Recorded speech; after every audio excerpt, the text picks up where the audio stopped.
नमस्कार, मी वेदांत पांडे. नमस्कार, मी मुग्धा लोणकर. तुम्ही पाहत आहात Swift and lift media news. 8 माजी नौसैनिकांची कतारने केली सुटका. सोन्याचे दर आहे तेच तर चांदी झाली किंचित महाग. फ्रान्स नंतर श्रीलंका आणि मॉरिशस मध्ये देखील भारताच्या UPI सेवा सुरू होणार. अमेरिकेत भारतीय वंशाच्या व्यक्तीचा मारहाणीत मृत्यू. Under 19 world cup final. Bharat विरुद्ध ऑस्ट्रेलिया या सामन्यात ऑस्ट्रेलियाने भारताचा 79 धावांनी पराभव करून वर्ल्ड कप जिंकला. उत्तराखंड पाठोपाठ अन्य राज्यांमध्येही समान नागरी संहिता लागू करणे शक्य आहे. PF खातेधारकांसाठी एक खुश खबर.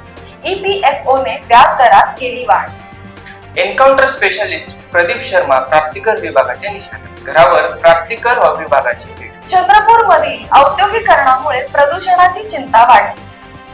वाणी संगम येथे प्राचीन मंदिराचे अवशेष सापडले असून ते मंदिर विष्णूचे असल्याचा अंदाज वर्तवला जात आहे. सबस्क्राईब करा आमच्या चॅनलला, लाईक करा या व्हिडिओला आणि शेअर करा इतरांसोबत.